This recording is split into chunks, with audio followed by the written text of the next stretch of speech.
Good morning and welcome to Today in LA. My name is Mike Amos. His name is Bill Rice Jr. as we start a Wednesday. Thank goodness it's a Wednesday, but I'm very thankful that we had a Tuesday. But Bill Rice, it is a Wednesday, and they call it, what do they call it? Hump Day. Hump Day as we head toward the end of April.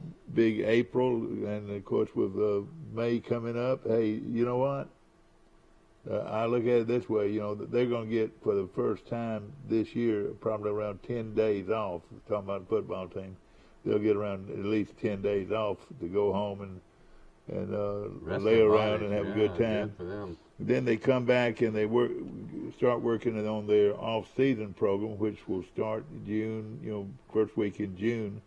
And they'll hit the weights real hard until July, and then July comes around, and they start polishing it up a little bit. The coaches are all back in the office pretty much in July, and that means starting to really hit it.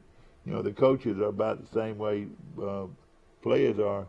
You know, they need a little time off themselves, and I'm hopefully that 10 days or 2 weeks or that they get during this period of time after graduation is going to be awfully good for both of them. We've talked a lot about how high the salaries are for even assistant coaches in college football today. But I'll say this, those guys put in the hours. Oh, they do.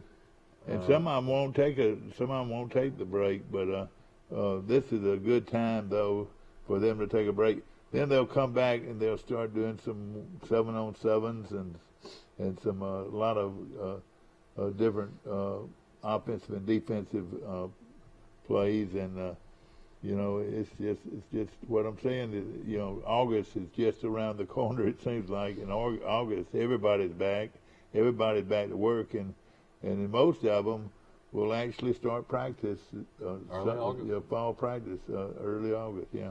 I remember when I was coming up, my birthday's August 1st, and that's about when you reported for football practice. And back then you had 2 days. Some schools had 3 days. And you would practice. School was not in until early September. So you had nothing else to do. And you practiced in the morning, then you rested, then you had practice in the afternoon. But now they don't even have 2 days, and school starts so much earlier, you know, because once you start school, that changes the whole routine, you know. So it's completely different in some respects. Well, I'll tell you this: high schools, you know, this is sort of sad in a way, and I don't agree with it. As much as I love the game of football, I don't agree with this. All right, you know, the last week a few weeks in school is, you know, after spring practice. Of course, you know, they have a spring practice and they'll have a spring game, and you know, you're going on down to the end of May then, and then they'll take a little break, and then first week in June, the coaches and the players are out actually in shoulder pads and helmets. For fall practice, and you know, what I'm saying is no summer left. It's you know, hey, back to spring practice after say a week, maybe 2 weeks off.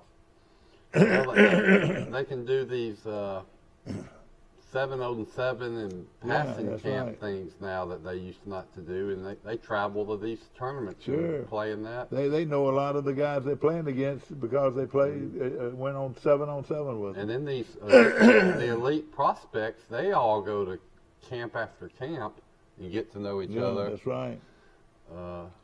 But I'm sure Coach Summerall will have a big football camp going. Oh yeah, he'll have several. He'll have 2 or 3, or maybe even 4 camps where they bring in all their prospects for the coming year, and then also they'll bring in some you know, juniors and sophomores and juniors also. And I tell you, nowadays, if you want to play, you better go to the people's camps that are interested in you. You know what I'm saying? Go to these camps that they're already showing an interest, and hey, they'll get to like you even more if you go to their camps. I think some players get scholarships just because they look good in the camps, and that's not real football. They don't put on pads right. in those camps. You know, they're quick or do but you know, a lot of them, they look good. Yeah. You know, they look strong, but can they really play football?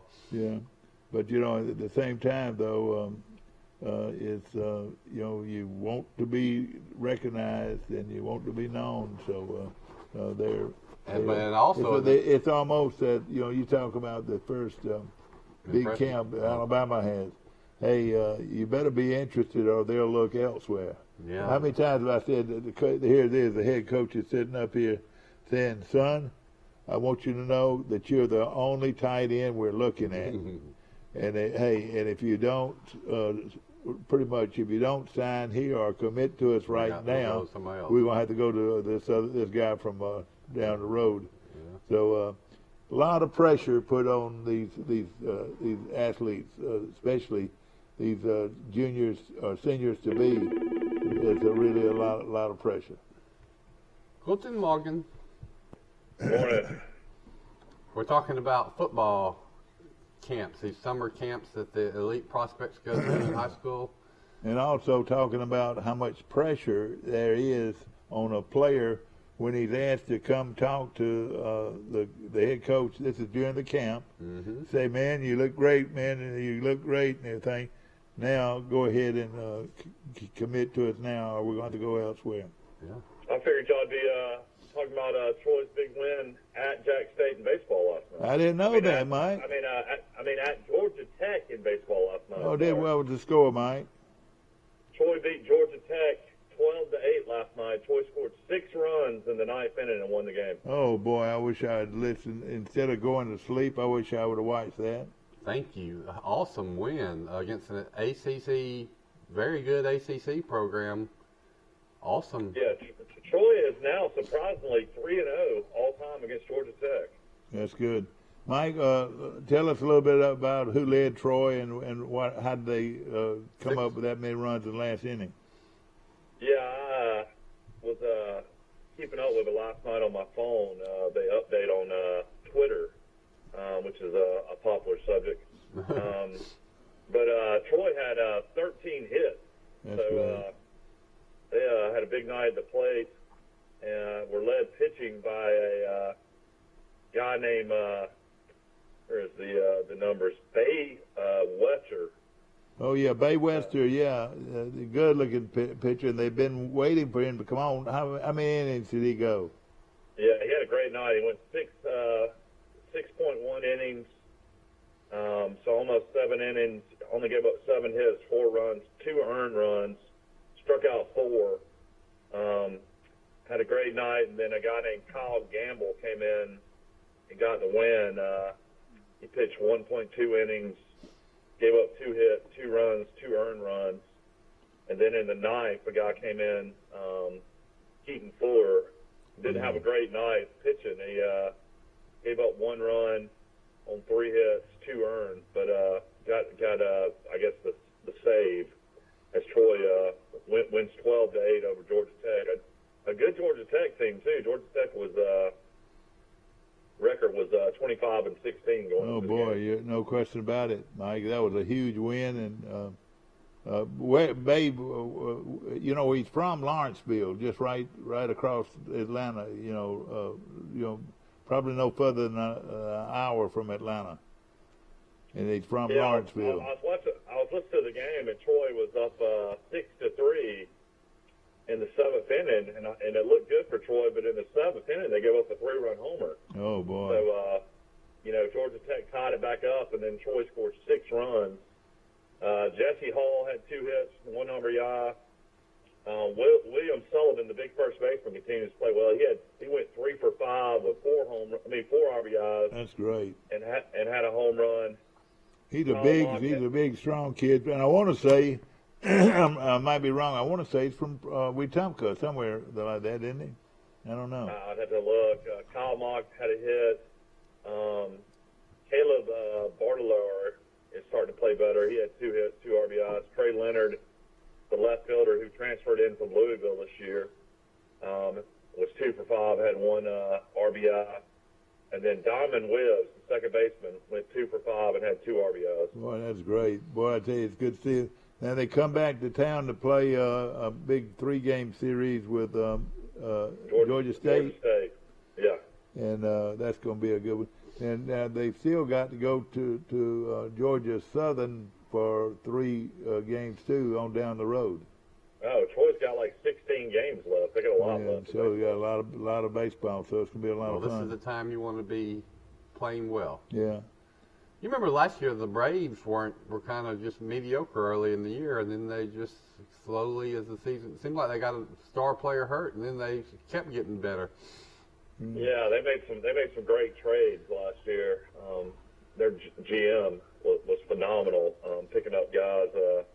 They beat the Cubs last night 3-1. Though the Cubs were playing the Braves in Atlanta.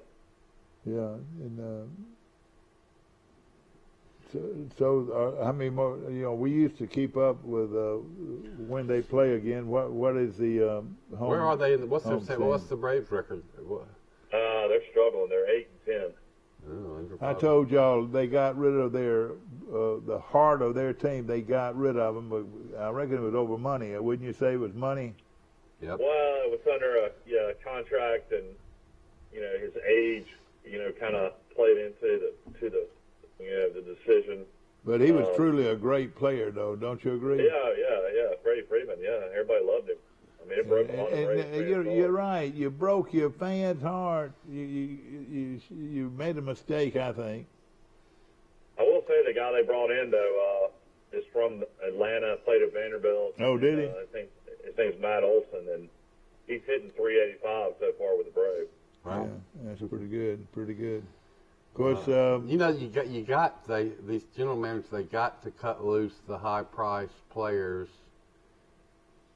later in their career. Yeah. Is what I don't know if they got to, but I understand why they do it. Yeah. Mike, I was picked up the magazine again, and we rave over this magazine that has the football coaches' family on display or on the screen, and I tell you, the more and more I see this team practice and getting ready for the big fall, the more confidence I feel in Coach. I sense a good vibe around the program. It's going in the right direction.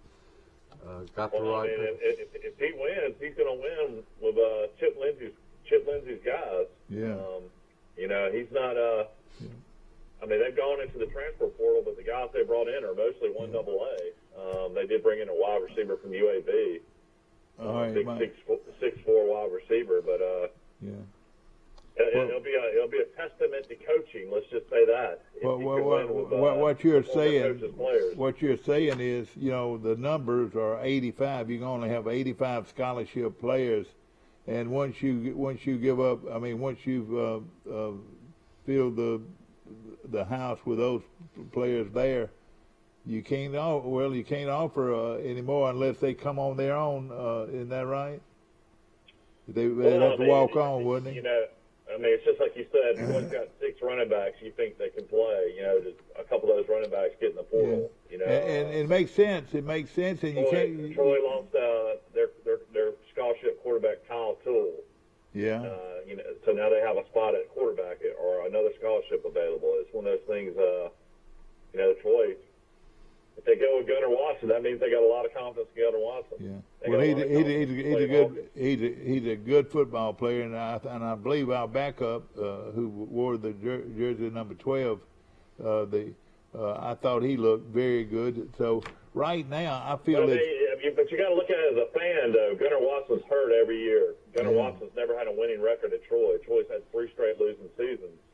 Is Gunnar Watson ever going to turn the corner? Well, John Parker Wilson was that same player, but he turned the corner when Saban arrived. So he went 7-6 his Saban's first year, and then the second year he went 12-2. Yeah.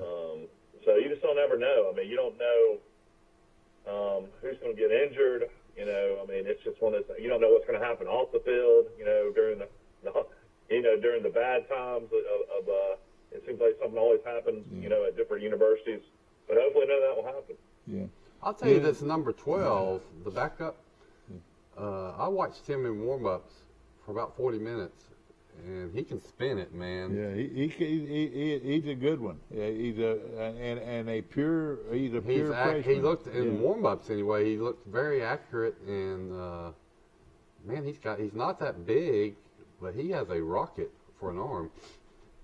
Exactly right. Cannon or whatever they say. We appreciate it. I mean, in my opinion, the kid from Brantley and Gunnar Watson were very similar quarterbacks. Jacob Free. Yeah. I feel like Jacob Free.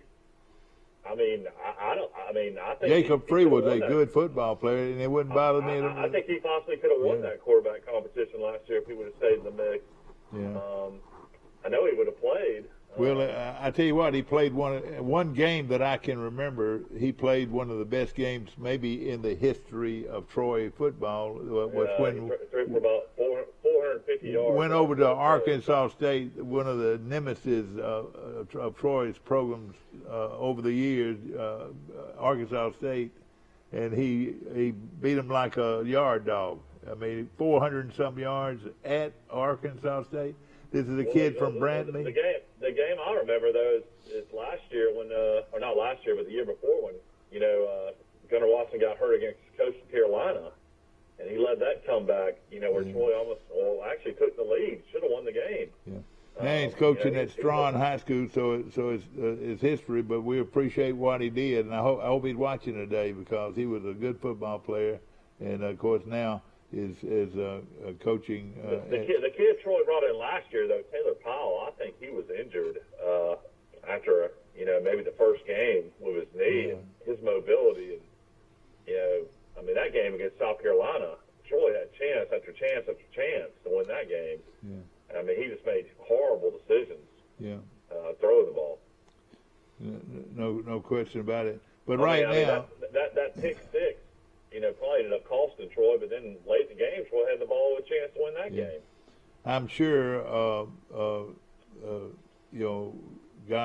First of all, Tucker Gilchrist has got a lot of baseball to play still in high school, and I'm sure he's excited about football. But right now, he's got to recognize or be ready to help his team win another state championship in baseball, and I'm sure he'll do it. But when he does get here, talking about the two we've got on board and bringing in Gilchrist, that's three pretty good people, three pretty good quarterbacks. Tucker's coming from a small school.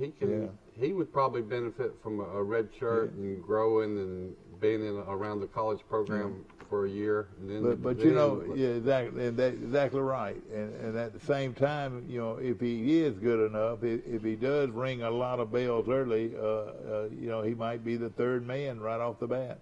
Well, he should be, or at least travel with the team and hold him and redshirt. You can still redshirt him, and he can carry a clipboard, which is that's the way they all usually do it.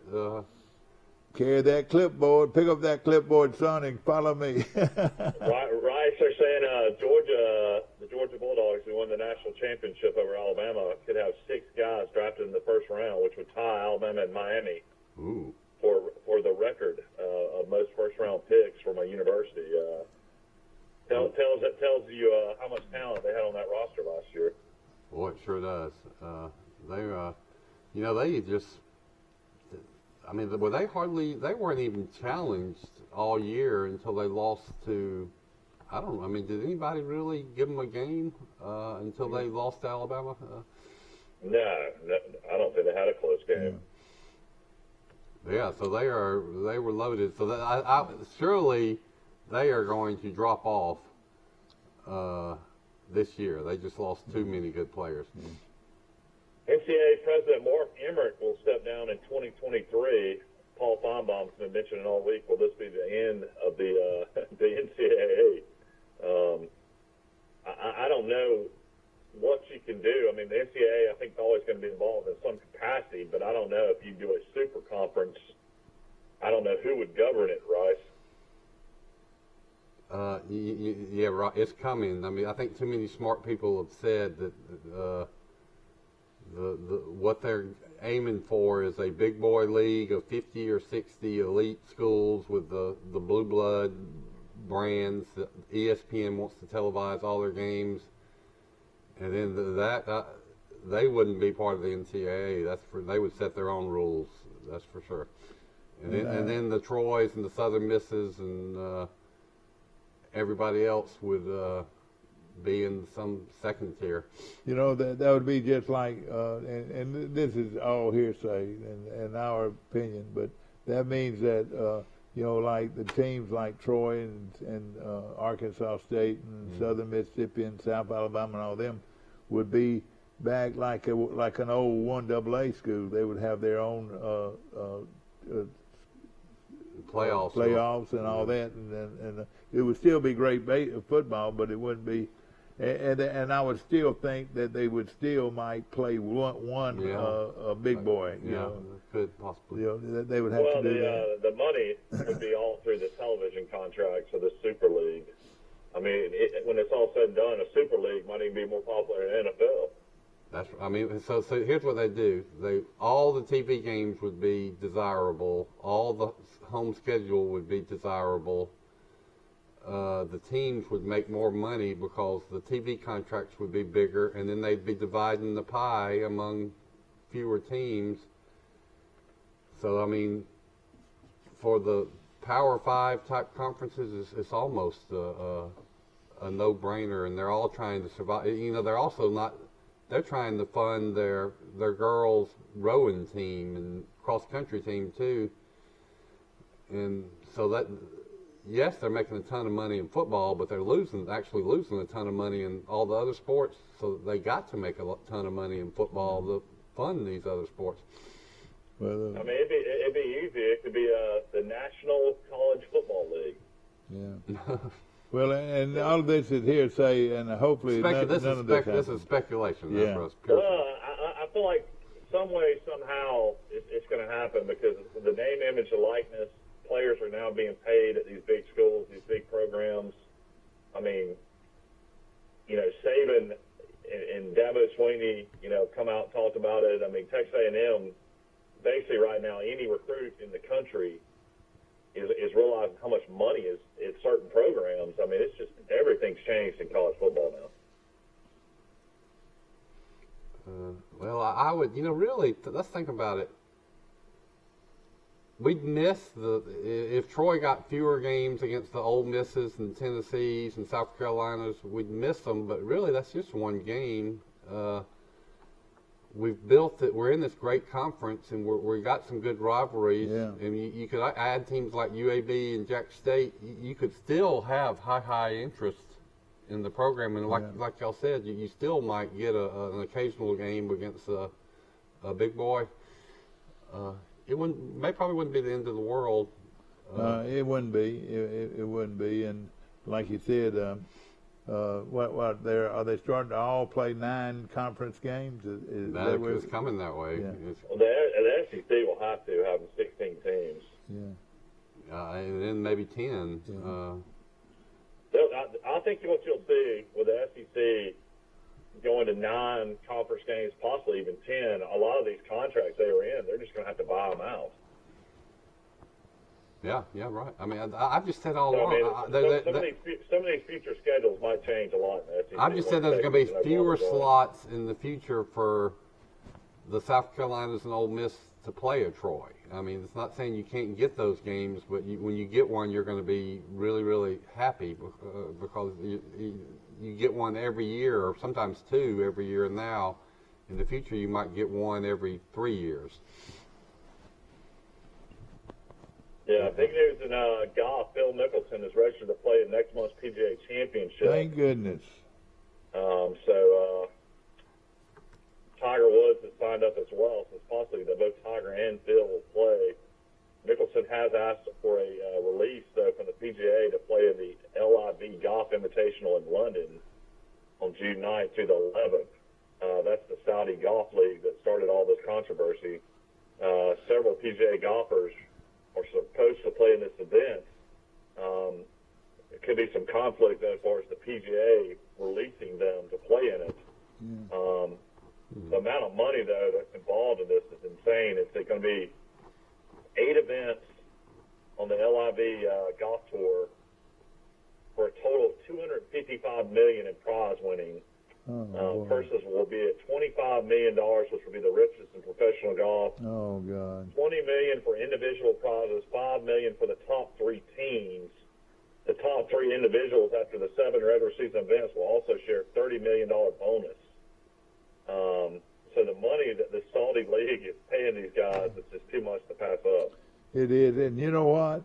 It's gonna hurt golf, because the day of the little young inexperienced golfer getting hot one day and winning a big golf tournament, those type things would be gone, and I think it would have a lot of effect on the big four. Well, it's going to be one of those type things where the PGA Tour end up working with it, because the money is going to be. It's a no-brainer. You're right. It's going to be a no-brainer for these guys that want to jump ship. Yeah, I mean, especially the top 20 and top 25 golfers in the world. You know what we've just said. The analogy and the parallel is to what we've just talked about with the big boy football league. What's the Saudi league want? They want the brand names. It's all a brand. The people that are, and it's like college football, ESPN. What do they want? They want the big brand teams that can draw the 10 million people audience on a TV game.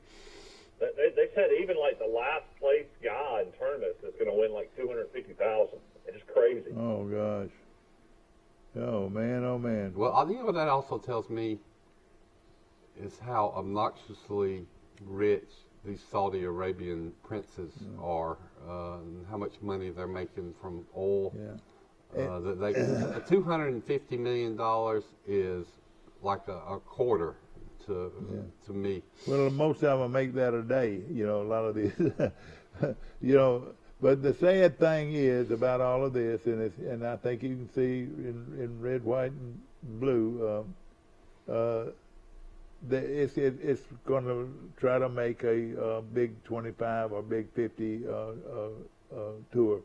This is going to ruin the tour. Yeah, they're going to have the team championship match played and the finale at Trump National in Doral in Miami, which is owned by former President Donald Trump. The championship will be October 27th through the 30th. The series announced. So a lot of players were upset when Doral was no longer a part of the PGA Tour schedule. So that's where the finale is going to be. That's probably them. That's probably this woke culture canceling Donald Trump, trying to hurt him, just like Twitter did by kicking him off of Twitter. But I cannot see the Masters getting pushed around like this. I think it wouldn't affect them. The Masters would. The Masters could still bring guys in from this tour. The Masters it's not controlled by the PGA. The Masters is an independent organization. They do what they want. Yeah, they have players on the European tour. They have players from Japan. They have players from all over the world. How about the U.S. Open and the PGA would be affected? Yeah, the PGA would be affected, but the Open and the U.S. Open, all those would be not affected. And really the players, it'll be the players would be involved. Yeah. It usually comes down to your world ranking, though, more than anything. Yeah. But you're right.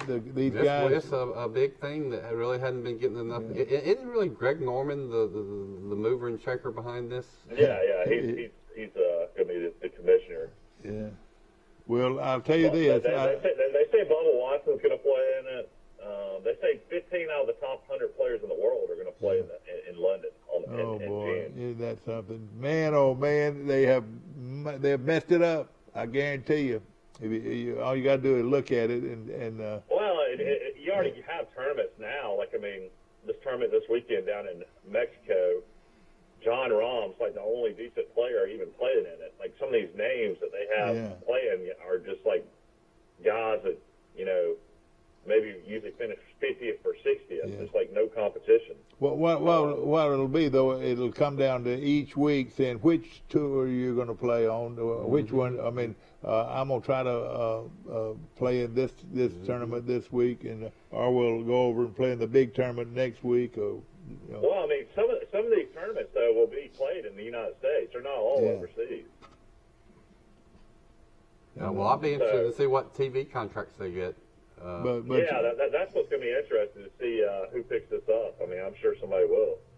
Well, I mean, the CBS and NBC probably want to stay on the good side of the PGA since they have good arrangements with them, but somebody will come in and... Colin McRae give us a ring this morning. If you got a golf tournament that has all the named stars or most of the named stars in the world, people are going to watch probably. Yeah.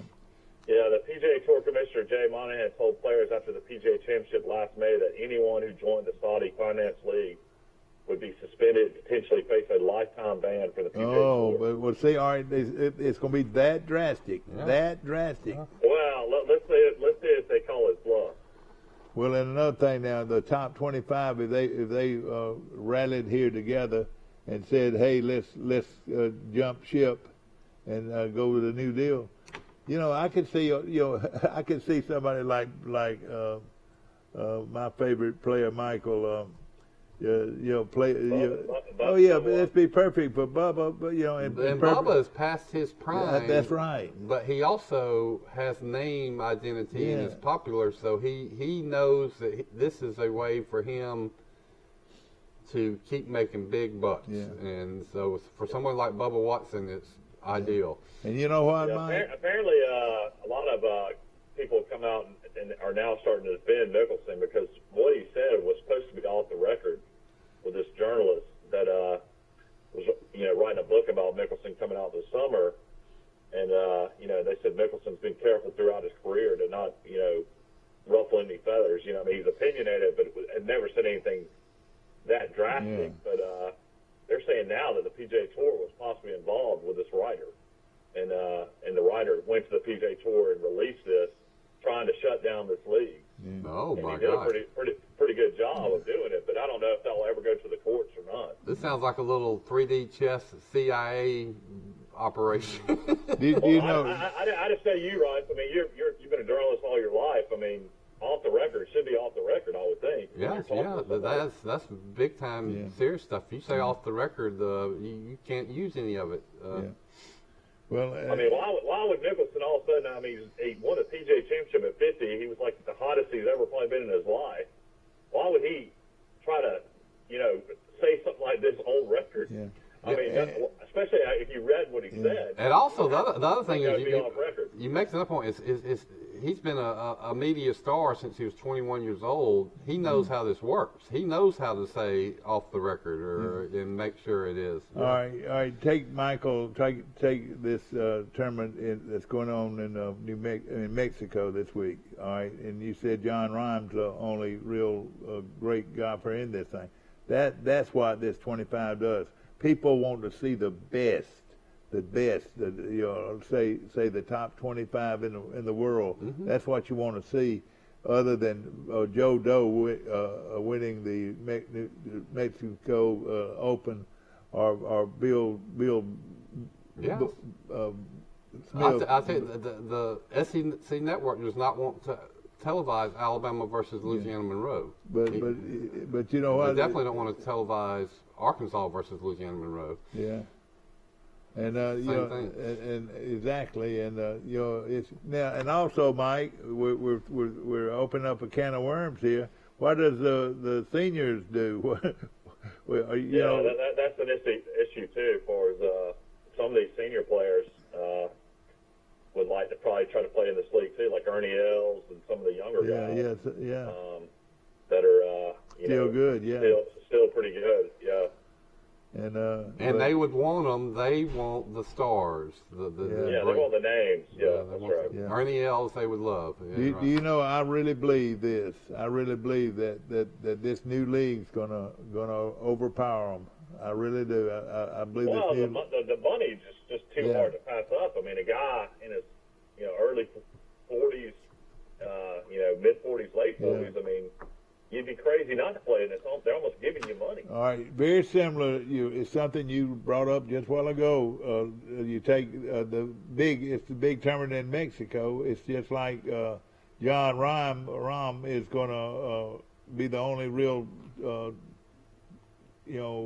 power. You wonder what's been marquee name in the event. Yeah. What's been going on in the PGA Tour behind the scenes? Don't you think that they have a lot of players that they have the purse at the end of the tournament, but a lot of these players are getting guarantees to show up and play in the tournament. And that will be the case probably. Well, I think it's already been the case. Yeah. I mean, don't you think Tiger Woods, when he comes to some little tournament, some way, somehow, they're saying, here's $200,000. Because Tiger Woods showing up increases ticket sales by $5 million.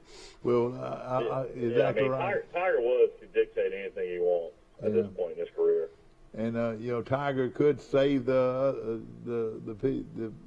PGA. He could save them by signing a contract to play with them for a certain amount or a certain period of time.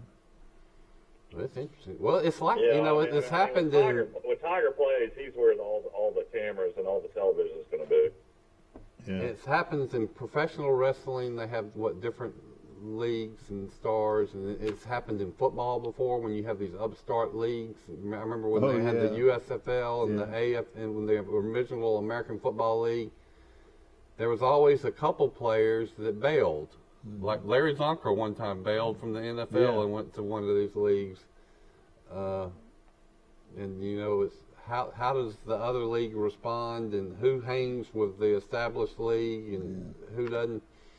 But again, it's all about like in the NFL. I mean, when the Jets beat the Colts, I mean they merged. Yeah. That worked. That's what everybody wanted. They eventually, a couple of those upstarts got to play with the big boys. Just think about it. And then the NBA and what was the other league? The ABA, same example. ABA. Yeah, they merged. There's going to be a great opportunity for young golfers to win some tournaments because it's not going to be near the quality of golf field every week. And then this. Well, it's just like they said yesterday. Who's going to win first, Mickelson or Tiger Woods? The next tournament they play in, and they all say, well, Mickelson, because he'll play in the LIV league that it's just starting out, that he'd have a better chance winning against that competition than Woods would on the regular PGA Tour. Yeah. So. And what I'm saying, the money, it's all about money, and it's going to ruin golf. Here's what the PGA. It's not going to be bad for the players. The players are only going to benefit. They're going to win both ways. I'm totally. Well, here's who won't benefit. Yeah. The other guys, the journeymen on the PGA Tour that we can't name them. There's 250 players on the PGA Tour, so these other guys are still going to be playing, but suddenly they're going to be playing in tournaments that don't have the big names, so they're not going to be able to give the big purses. That's right. Exactly right. It's going to the attendance is not going to be as good. The TV ratings aren't going to be as good. Yeah. I mean, you can these players, and then here's probably what's going to happen. It's like the portal. The players that suddenly get hot and make a name for themselves on the PGA Tour, well, this other league's going to say, come on over. I believe you're fixing to see the portal in golf. It looks like that. You have played yourself up to the Saudi Arabian League. Well, let's just say this. But what if Justin Thomas, Jordan Spieth, Scotty Scheffler, some of these young, amazing golfers went to the PGA Tour and said, hey, you're going to have to let us play in both leagues. Yeah. I mean, that would put a tremendous Bryson DeChambeau, tremendous amount of pressure on the PGA commissioner that I think he would have to cave. Yeah. Interesting. It's fascinating. Oh gosh, it's all about money, and money's going to ruin golf. And I'll tell you what, man, if you got a kid out there today, go get him out there hitting a golf ball, because that's a sport literally you can play the rest of your life. It really doesn't have a whole lot of injuries.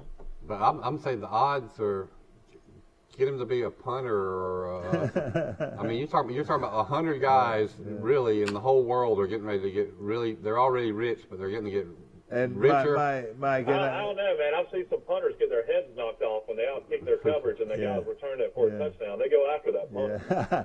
Well, Mike, if I was that punter, I'd be running to the sidelines. That's right. Ladies and gentlemen, we're going to go on a short break. We'll be back with more of Today in L.A. Have a good one. It's easy. 29 down and drive. That's 29 down and you drive today. Or Premier will double your tax refund on a new vehicle purchase. Tax season is car season. 29 down or $99 a month and drive today. Or double your tax refund. Nobody beats a Premier deal. Nobody. Join us at the Troy Fest Fine Art and Craft Festival in downtown Troy. We have more than 100 vendors with something for everyone. From pottery, photography, glasswork, painting, woodwork, and more. We hope to see you in downtown Troy. Open Saturday from 9 a.m. to 5 p.m. and Sunday from 10 a.m. to 4. Please come and enjoy a good time and celebrate the arts. Troy Fest Fine Art and Craft Festival in downtown Troy. A personal touch, a high level of trust. Whether it's checking and savings accounts, personal or business loans, or our local friendly service. That's what Troy Bank and Trust customers expect. But now we offer more. Free identity theft protection for our new and existing customers, protecting your family's time, money, and good name from identity theft. Because protecting your identity is now a big part of our identity. It's Ford Truck Month. America, you know what to do. Now's the time to get after the best deals on Ford F-Series, America's best-selling trucks, 45 years straight. Also, great offers on Ford Ranger and the new Ford Maverick. Ford Truck Month is here, so let's get after it. Get 0 for 60 plus up to $1,000 bonus cash plus a no-charge 3-year Ford Protect Premium Maintenance Plan on F-150. It's easy. 29 down and drive. That's 29 down and you drive today. Or Premier will double your tax refund on a new vehicle purchase. Tax season is car season. 29 down or $99 a month and drive today. Or double your tax refund. Nobody beats a Premier deal. Nobody. But James Madison they're in our conference now, and they finished second. Back to our show, ladies and gentlemen. Thank you. Back to our show. And, of course, it's brought to you by Premier, Dodge, Chrysler, Jeep, and Ram trucks on the bypass. And, boy, they've got a great sale going on. Remember, nobody will beat a Premier deal. Nobody. And we appreciate them being a solid sponsor on our show. And appreciate Jason and all the people out there that help us come into your living room every day. And hopefully you enjoy what we're saying. We're going to call it, we're thinking about changing the name to Gift of Gab. Babble. But it's a lot of fun to pick different topics, and the topics always just coming in. Like Mike Amos just threw a can of worms right at us. And what do you think, gosh? I can't see it benefiting nobody but the guys that are already filthy rich in golf. Don't you agree? We're talking about the top 25 will be the richest players in golf. I want to make another announcement, bring it back to college football, which we talk about every day. Yeah. Who's going to benefit if they have a big boy football super league? Well, the big boys will get richer. Yeah, that's right. Well, who's going to really not benefit? The little boys, the bottom 50 or 60 teams, the Troys. They're not going to get the exposure that they used to get. They're not going to sell as many tickets. Those $1 million paydays that really help fund the program are going to become very rare. So it's like the PGA. If the stars go to the Saudi Arabian League, the guys that are left in the PGA are not going to do as well. And another interesting thing I was reading about this LIV or Live Golf Tour, it's only going to be 54 hole events too. So you only got to play 3 days. Each event will have no cut and will employ a shotgun start for the first 2 rounds. That'll turn people on. That would really enhance. Well, the fact that you only got to play 3 days and then there's no cut, yeah, guaranteed money is what I was saying. Oh boy, Yeah, I figured they would do that, and then 3 days makes sense too. It'll be easier to travel, and they're doing everything they can to make it appealing, enticing to the millionaire established golfer. Yeah. So it's gonna, well, you know, and it might be more enjoyable to watch, you know, knowing that the top 25 players in the country are battling it out. You know? It ruins it for me. I mean, part of the appeal to golf is the young golfers. Well, you got to make a cut to make money. You know, we talk about how rich they are, but you got a lot of expenses in this sport. Right. You go and you practice Monday, Tuesday, Wednesday, then you play Thursday and Friday. You don't make the cut, you have just lost a lot of money. You got to pay your caddy, pay for those hotels. Oh man. So that's I appreciate that, and that's part of the what sets golf apart from the other sports. Now you're just saying that everyone is the guy that comes in last and shoots 80s every day is going to get $250,000. And my a few names they're reporting for sure they're probably going to join the league are Phil Mickelson, Bubba Watson, Kevin Na, who's a really good player, and then Ryder Cup great players out of Europe, Lee Westwood, Ian Poulter, and Patrick Harrington are names that are going to play on this tour. So it's definitely going to be some older players trying to make one last big paycheck. Yeah, and you know, and another thing, yes, I'm probably going to be a pro United States on this deal. But it's going to be played. Some of the golf though is going to be played in the United States. Well, I hope that's the case. I hope that's the case. You know. I mean, Doral is where the championship is. That's going to be in Miami. Okay. And you know, the scheduling will have a lot to do with it. They would like to play a lot of their tournaments in America, I'm sure, in Europe and all over the world. Yeah. The biggest thing is who will be the first big star they can possibly get. You know, could they go get a Brooks Koepka? Could they go get somebody that, you know, is just not expected? You know, DeChambeau apparently had already signed, and then all the Mickelson stuff came out, and he backed out. Dustin Johnson backed out. But now it'll be interesting to see. You know, once these golfers start seeing these guys making this unbelievable money, and they're going to be sitting there playing in a tournament saying, I could beat the hell out of that guy. You know what? You know, they're going to want to go play in that tournament. Yeah. That your possible conspiracy theory on this was a hit job or a sabotage job. That might be, because it sounds like they had this thing lined up ready to go, man. And then this one story comes out and it just nixes the whole thing, and people start bailing that it already committed. And interesting. And look at Mickelson. Well, I mean, I listen to sports talk shows all day, and I listen to the PGA Golf Channel on Sirius XM, and they brought that up themselves. Yeah. Well, I'll say this. A lot of people don't like this writer a lot. A lot of people say this writer's done a lot of bad stuff over the years.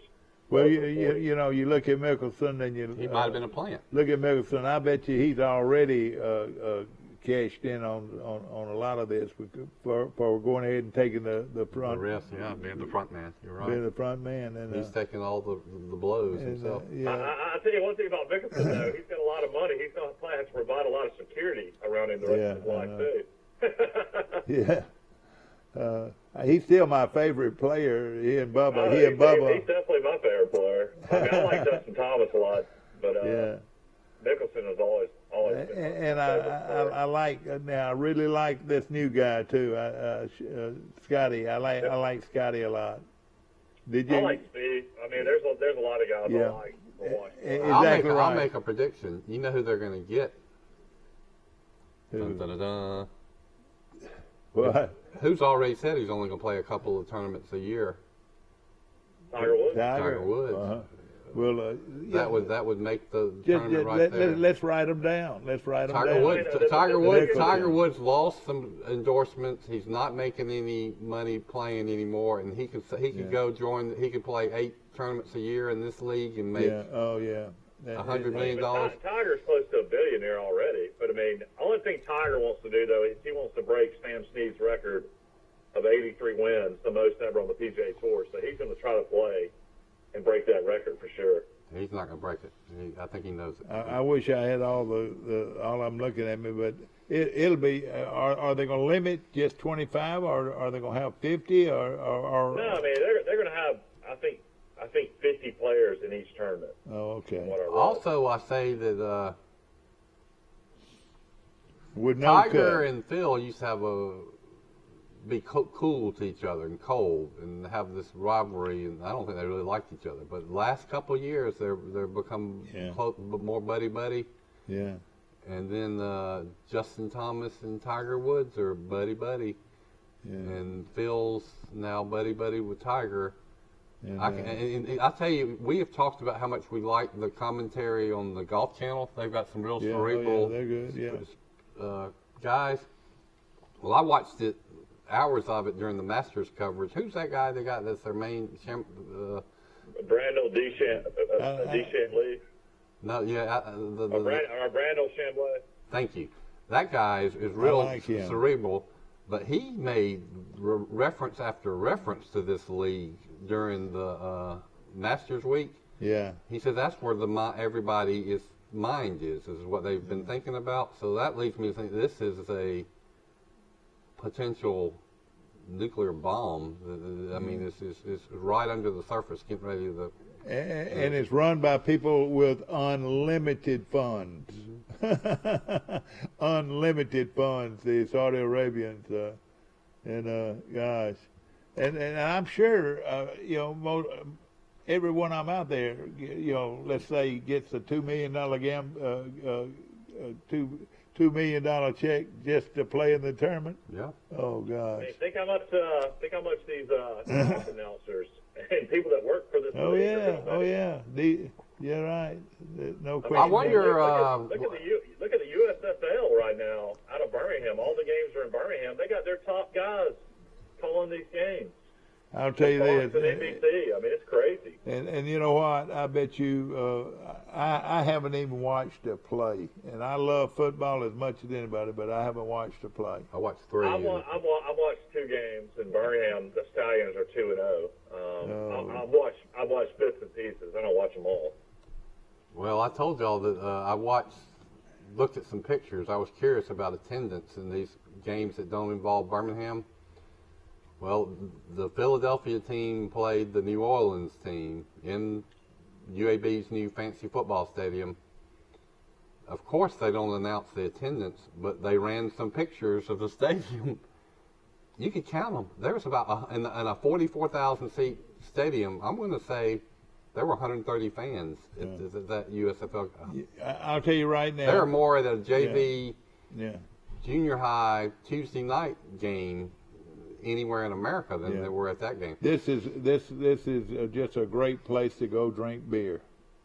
For those 130 fans? Most every one of them to go say, hey, look, let's go out there. They got a special on beer tonight. Well, they got breweries all throughout downtown Birmingham. I mean, there's a lot to do in that area. Yeah. It's an uptown entertainment area. Well, I will say good news about that though is I did read where Birmingham, the Legacy Arena, which is the old BJCC, is going to host the NCAA tournament, some NCAA tournament games in 2023. What? They're gonna, the NCAA basketball tournament. Oh, okay, I got you. Yeah, I got you. Yeah, that's NCAA good. tournament's coming back to Birmingham. Oh, it's the best thing that Birmingham has done, and they have a great young crowd that like I said, likes a good place to go drink beer and watch football games. No, they're not. But I don't think you're going to have a lot of what we call tailgating and all that. I think most everything will happen inside the gates. It's embarrassingly. I mean, it might as well be these NFL games where there was no fans allowed. Yeah. I mean, that's what it looked like in that picture I saw. The other thing is, have you noticed that inflation is through the roof? You think people are going to say, hey, come on, family, let's load up and go watch pay some parking and go watch Philadelphia and New Orleans at a USFL game? Yeah. And spend $150? Yeah. No. And they don't have a television type deal where they used to they could black out the game in town, but they can't even do that now, can they? They said they can't, and they said that it's so obvious. I haven't watched the other games not involving Birmingham, but they say it's so they are piping in this fan noise Oh gosh.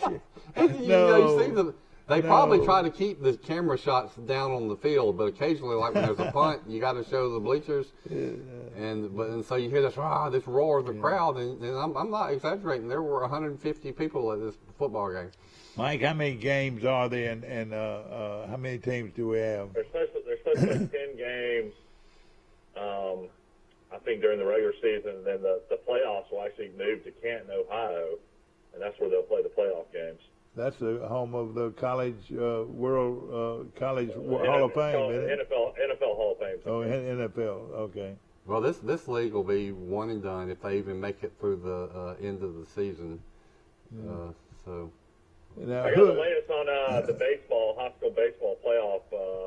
It's now round one for 7A Enterprise High School right down the road. It's 19-10. We'll be at Area 4 winner Central Phoenix City, 27-8. Oh boy, So that's gonna be. that'll be a tough matchup for Enterprise. Other interest, 6A. I don't think we'll have anybody in 6A. That's going to be in the second round. Looks like nobody in our immediate area. My wife's alma mater, Mountain Brook's 24-8, so they're having a good season. 5A, Andalusia, UMS Wright will be at Andalusia. Andalusia's 13-12. Troy beat Andalusia. That's 2 out of 3, I want to say. Yeah, 13-12, and they'll host UMS Wright, so they're still in the second round. Headland's got a great season in baseball. I don't know if Troy Cable goes to Headland, but They do. 20-2, Dad. Oh man, listen to that. 20-2. Gosh, that is great. Very good. Well, who do they play, Mike? Who do they play? They'll host Alberta in the second round. That would be good to show that. You're right. Go ahead. And then Pike Road, Ponder, 16-8 will be at Shelby County. But Shelby County is 28-4. Whoa. Ponder. Hey, that's the 5A baseball playoffs. Palmer can't remember the last time he played on any team that lost 8 ball games. Well, I'm surprised they only played 24. It seems like Pike Road would have had a schedule of at least 30 games. Then Class 4A, we don't have anybody in our area participating. Look, it's Op 4A. No, Ops 3A. TR Miller 21-4. Wow, they've had a great year. Yeah. At Op 23-7. I know that's going to be a good run. Those games will be played on Friday. If they need to, they'll play a game on Saturday. So Op will host the second round against TR Miller. Other teams in our area. Class 2A, Ranburn 22-9 at Arrington. Arrington will host the second round playoffs. Arrington 16-14, but are in the second round. Boy, Arrington, I just say that their football program's looking good based on the one game I saw last year and keeping up with them a little closer last year. All right, Michael, where's my buddies? Where my Miller boys? Did they not make it? That's what I'm trying to look and see who else is on here. Looks like Orange Beach 16-11. Wow, at GW Long is 26-7. GW Long. And Arrington's still in it too. Both of those teams. And you know what? They'll be big rivals with Pike in the years to come. Orange Beach is a long drive to GW Long. Pike LeBlanc plays Clark Prep in a doubleheader tomorrow. I might go. Yeah, I would go, and you know who might be pitching too, unless they want to pitch. They better pitch him. Yeah, and you know who. Hey, you know what I say? Hey, here's what I say. If you got a cannon, what do you do with that cannon? you shoot it. That's right. How many coaches have you seen that have got a cannon and for some reason they don't shoot the cannon? Perhaps. And then in 1A, Bayshore Christian, which I have no clue where Bayshore Christian is, 21-5, will be at Brantley, 12-6-2. Brantley didn't play many games, but they will host on Friday as well. And hold on, Brantley Bulldogs. I got to mention something besides sports, drama, entertainment. It's just sports is entertainment at its core, right? Uh-huh. Well, other type of entertainment is a play. People like plays. Well, the Charles Henderson Drama Department is producing the play Legally Blonde. Most of us have seen the movie with Reese Witherspoon. Well, it's a stage production, and the CHHS Drama Department is putting it on Thursday, Friday, and Saturday night at the CHHS cafetorium / half cafeteria, half auditorium. And it starts at 7 o'clock. I think it's going to be really good and funny. I think it's got some musical parts. And my wife, an English teacher, has been recruited to have a bit role. She's playing the judge in the play. So. Are your two children going to go with you? They'll go, and we'll go support her opening night. And heck, I mean, say break a leg. When we were eating the other day, one of your children did not want to eat. What she wanted to go to a different restaurant or what? She was sad. You know why she was sad, Maggie? Because she'd gone to Troy Fest the day before with her friends and had a blast, and she wanted to go back Sunday. Yeah. Well, we were wiped out after going to Troy Fest and T-Fest the day before, and so we said, no, Maggie, you've already been, plus we spent enough money. And so she was... She just wanted to go to another. And then she doesn't like drive. My kids, like my wife, sometimes get car sick. Yeah. And so when I lobby to go to Reds, that's a 15-mile drive. That's right. Both ways. But I make it fun for them. I mean, I listen to fun music on the CD, and I make my little interesting observations while we're driving. And it's one way. I don't know why they don't want to go on these car trips with me. Yeah. Well, I thought I know we jumped in ahead of what we were talking about, but I know this, that by looking at the cars and where all the parking was, I think this has been one of the best ever Troy Fest. And I'm gonna get. My mom. I called. I got Carol to take some pictures of some art that I was gonna buy for my wife for a Mother's Day present. And she bought some. I heard she bought some. They had. I always liked the painters and the photographers, and they had some good ones. I'd like to see even more, but so fine art, it costs a little money. Yeah. But you spend the money if you appreciate fine art, because it'll last you a lifetime. And the thing about fine art is it'll appreciate. I mean, it'll still be valuable. It'll be more valuable if you bought the right artist years in the future. I need to hire an artist to paint these live oak trees I'm looking at in my yard right now. They're beautiful here and great. I tell my wife all the time, I never thought I'd fall in love with trees so much. Well, do it. Yeah, you're right. You know something, and I'm jumping to the conclusions here, but back to baseball a little bit, about talking about Pike Liberal and talking about their great pitcher, Drew Nelson. And they got several. And ladies and gentlemen, I think they have two great pitchers. I think Jeff Coates pretty big time too. Yeah, I think he is. I think Jeff Coates is a very good pitcher, but at the same time,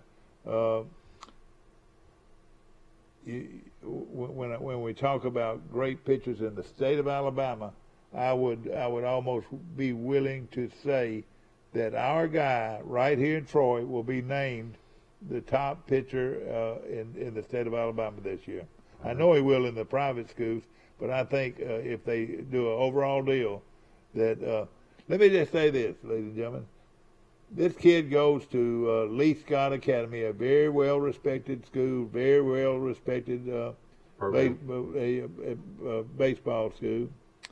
And there'll be a lot of Auburn people going over to watch this kid from Troy who has committed to play baseball next year at Auburn. Well, all he does is he walks the first two batters. Bless his heart, he walked the first two batters of the game. Then he strikes out 18 more in a row. I want to say it's 18 in a row. In a row. I mean, I'm still thinking, where's ESPN and the Athletic and AL.com? I mean, this striking out 18 consecutive batters does not happen every day. You're exactly right, and especially in championship So play. He threw a no-hitter.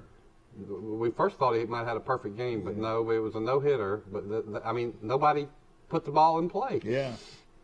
I mean, and he did it with a fastball, a 93-mile-an-hour fastball, I think, 91 to 93. Yeah, Billy Hickson told us that his fastball was clocked at 93. And that means when he comes in with his changeup, which he has a great changeup, and it goes from 90 miles an hour to 75 miles an hour. So the ball looks like it is floating in there. You know what I mean? Up, yep. And you're the batter. Like, say, I'm the batter right here, and I'm trying to go after that changeup.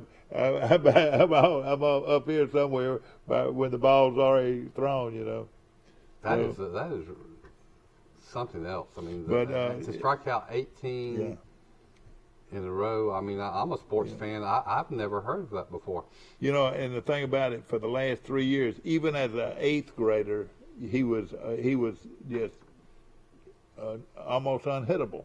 And I did the championship games, and I did the game. Even he was that young, he was always that good. I saw him pitch probably five to 10 times. And every one was, I just couldn't marvel. I just marveled at watching the way he pitched. Looks like Clark Prep, who they'll play, is 14 and 12. I will say though, I'm looking at the AISA final baseball rankings. Glenwood is number 1, and Glenwood's 32 and 4. Well, that's what Billy said. And they come from a 32 and 4. Pine Lavar's, I think, finished 26, 4 and 1, and then Macon East is 28 and 4. Yeah. Well, Billy says that Glenwood has beat Pike LeBlanc one time. Pike LeBlanc beat them once, so they split. So this, if it does become Pike Liberal and Glenwood for all the marbles, it's it's a toss-up. Who would win that series? 32 and 4 is pretty crazy. They must have played a lot of kids. I mean, a lot of people in Georgia, I would imagine. Well, you know, you talking about you mean talking about Pike or who? Glenwood. No, Glenwood's 32 and 4. Oh, Glenwood has a tradition matters, man, and their tradition is in baseball is as good Phoenix as anybody. City baseball is considered one of the top areas in the state or in the country. You know, Isn't that where Tim Hudson played? Yeah, that's where he played. Yeah, that's right. Yeah. And also, I'll tell you something else about them. You know, how about those great pitchers that are still in the major leagues, Mike? They played in the Little League World Series. They played. They played in Russell County. Yeah, they played for Russell County, and they're from that area, right? And they're the Rasmussen. Yeah, Rasmussen, and I think they had a team, and I know they did. They won the American Little League World Series. Well, they didn't win the whole World Series, but they won the American title. No, I want to say Troy baseball. Growing up in Troy, you didn't play in the Little League World Series. You played, I guess, Dixie Youth and stuff. Yeah, that's right. Yeah.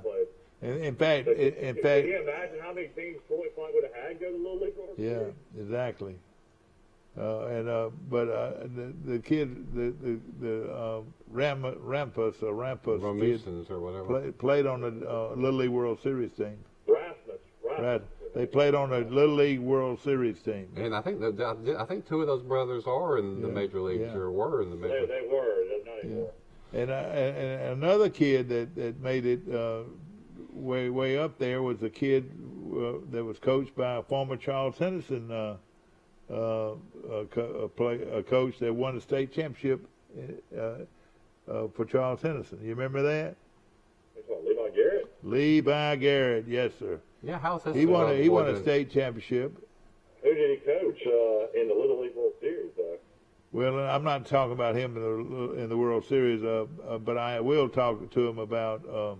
Well, his son was playing for the Marlins. Yeah. Michael, when you get a chance to look him up and see if he's been in the minor leagues or in the big leagues. He's in AAA. I looked him up yesterday. But he did at one time play in the major leagues too. Mm-hmm. He pitched in the majors last year. Yeah, so that's a kid from Troy, Alabama, really. He's with the Marlins AAA team over in Jacksonville, Florida. Yeah, boy, he's done well. I remember him as a little kid. We're going to take a short break, and we appreciate Troy Bank and Trust Company, the only bank you'll ever need. We'll be back.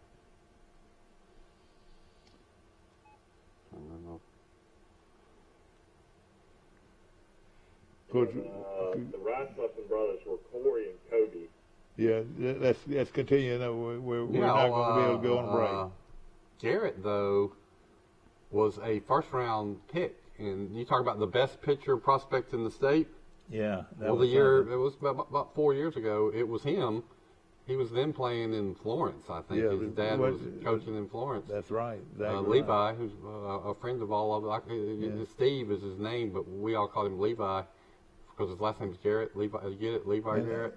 And of course, we were talking a little bit about the guy, our friend Mike, that was from Goshen, that made it to the world, to the Wesley Wright, to the major leagues. And then, of course, Brian Meadows made it to the major leagues. And Brian told me the last time I talked to him that Wesley Wright, who was a middle relief pitcher in the big leagues for about 6 years, played at Goshen from South Montgomery County, is now an executive for some big league team. Yeah. He's in the front office now. Well, that is great. He is, and I'm not surprised because I remember that family. They are real. They're all baseball junkies, you know. And super people. I mean, I can see his daddy right now and working with those his brother kids. is the city administrator for Brundage. Yeah. And was the principal at Pike County High School for several years. So he's not in the schools. He made this cut out. Yeah. Well, I tell you what, he replaced Brett Thomas. Yeah. And they've always taken care of their people too. And in the city hall, all the city government officials have always performed well. No question about it. Yeah, Kobe Rasmus had a good career in the NFL. I mean, not NFL, but the major league. He had 166 home runs. That's quite a bit, yeah. And he wasn't a big guy either. He was not a real big, strong guy, you know. They say that, and I was told this by interviewing a player that played for him at Russell County. They practiced on Christmas Day.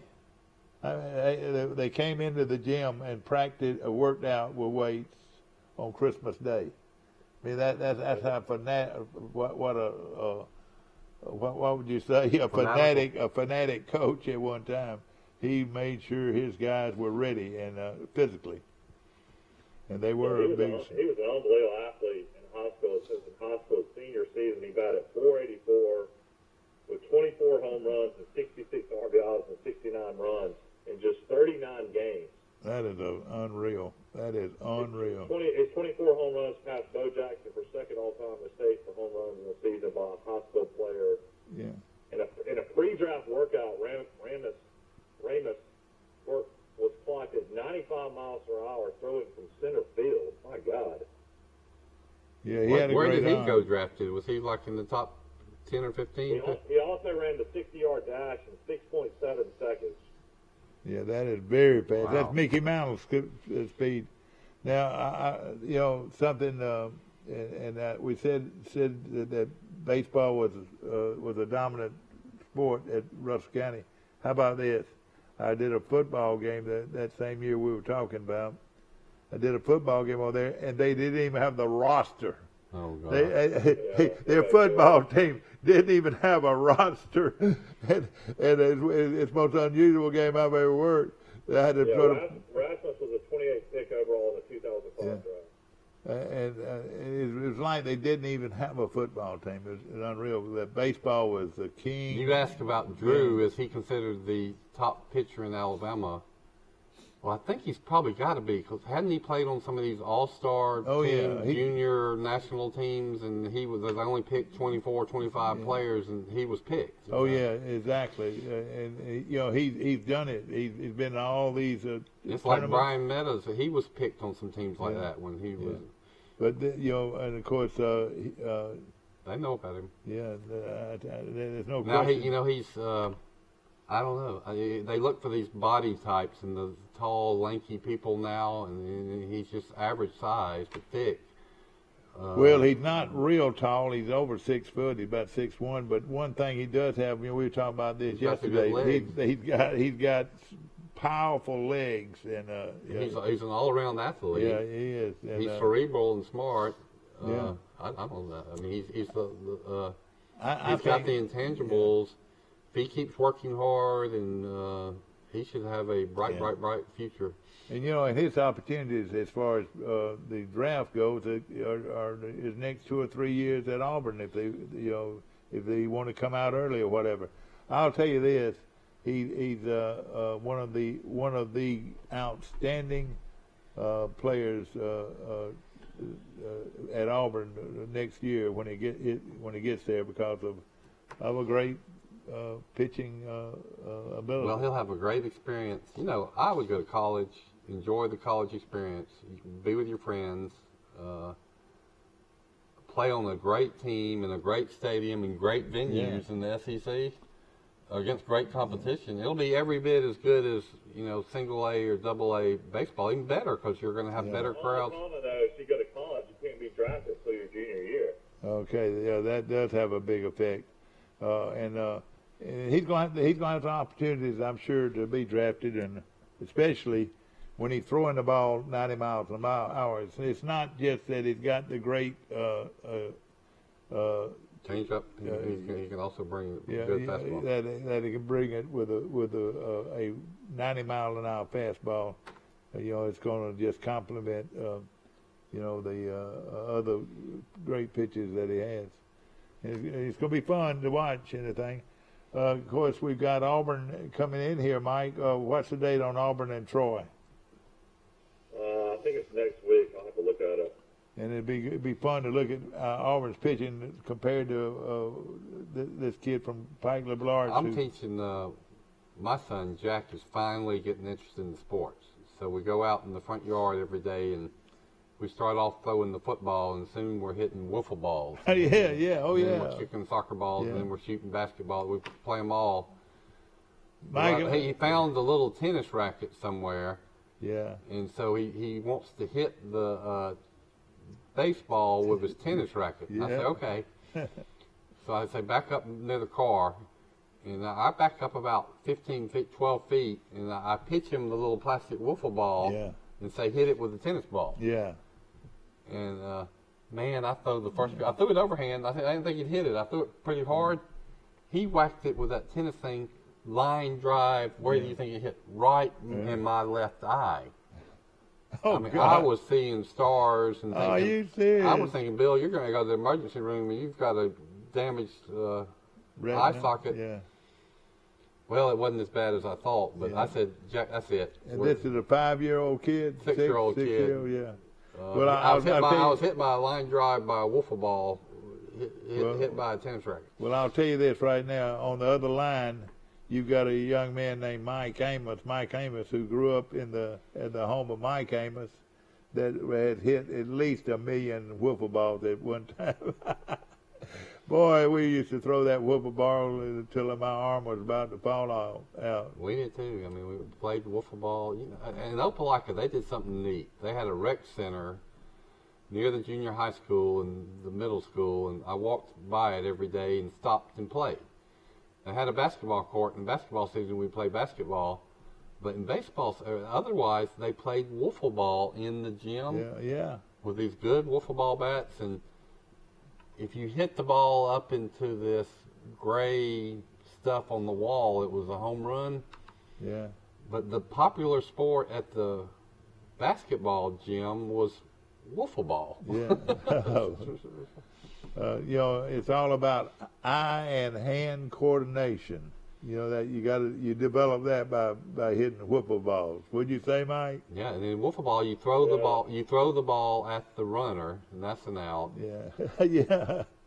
I remember. We used to play baseball with the tennis ball too. That's like dodgeball. Used to be. You throw it and hit the runner, and he's out. We would always put a lot of duct tape around a wiffle ball. So make it heavier. Yeah, that makes us good. Make it a lot heavier. Yeah, we growing up on Crow Hill, I don't know how many times we almost hit cars and houses and knocked out windows. We played baseball actually in yards, like real baseball.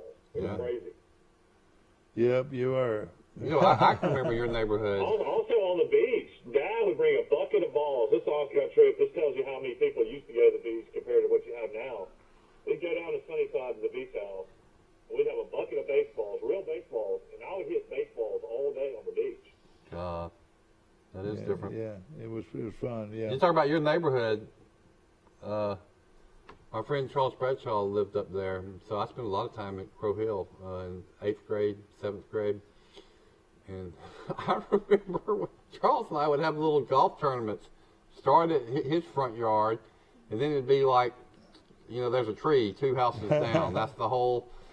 And then we keep going down, work down the road all the way to your house today. And we would literally. Yeah. I mean, we were just pitching wedges. Yeah.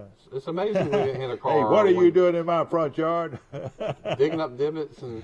Oh gosh. Well.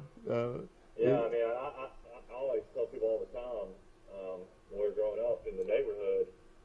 I mean, back then, I mean, you don't see it with kids today, but I mean, somebody's playing basketball, somebody's playing kickball, somebody's playing baseball, somebody's playing football. I mean, it was just nonstop sports, all day long.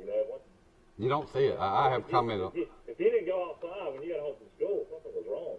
I most of I call them my Opie Taylor days were in Opelika, 2nd grade through 6th grade, and I can picture Windmill Drive, Opelika, and there was one yard that's where you played football. Yeah. It was the flat, kind of flat and long, and you would have every day you would have 14 guys playing tackle football usually, and 7 on the side, but you don't. And you would say that was common, but you're right. You don't see games of football in somebody's yard where you see 12 or 14 kids playing football. And then at the same time, you could walk out your front door and you hear a ball bouncing on basketball courts, at each other's houses. Driveway or but there'd be several people playing at the same time. All right, now let's look at it. Now we've got a big Pike plays in the state baseball tournament. They play on Thursday. Tomorrow. Yeah, right here in Troy. Mañana, as we say, habla español. Yeah, I'm going to tell everybody you don't want to come to the beach this weekend. It's Thunder Beach, so you'll be about 5 million motorcycles. Oh boy, I'm glad you told me that. Yeah, that's a big thing. Oh boy, but your mama probably still gonna want to go. But now, all right. I'm going to tell you this. Those motorcycle guys, I mean, it'll drive you crazy. You can have a motorcycle, but my goodness, they'll ride 3 in one lane, 3 behind the other, 3 behind that. I mean, trying to get around them is insane. Yeah. And then the finale will be a giant motorcycle parade. It's unreal. Well, I tell you what, I guess we're going to start seeing them coming through Troy and Brundage and Ozark. You sure will. Because, I mean, they're always... And thousands and thousands of them. And about half of them are yuppies. Yeah. I mean, are these rich guys that don't have anything better to do, But it is a good sport, I'm sure. If I had a motorcycle, I'd probably ride it too, But of course, now also we've got. It seems awfully dangerous riding a motorcycle, especially down here. Nobody wears helmets. I can't understand why Pike is playing on a Thursday and most everybody else is playing on Friday. Private school. All right, okay. Public school. All right, and then we've got Brantley playing at home, I believe. Is that right? On Friday. Yeah, Brantley was at home and Arrington was at home. And Arrington's at home, and also. I think Enterprise is on the road. And then we've got GW Long was at home. All right. You can't take these early round games for granted. I remember a Charles Henderson team that I thought was the best ever. It was the state championship year. That team was full of great football players, but listen to some of the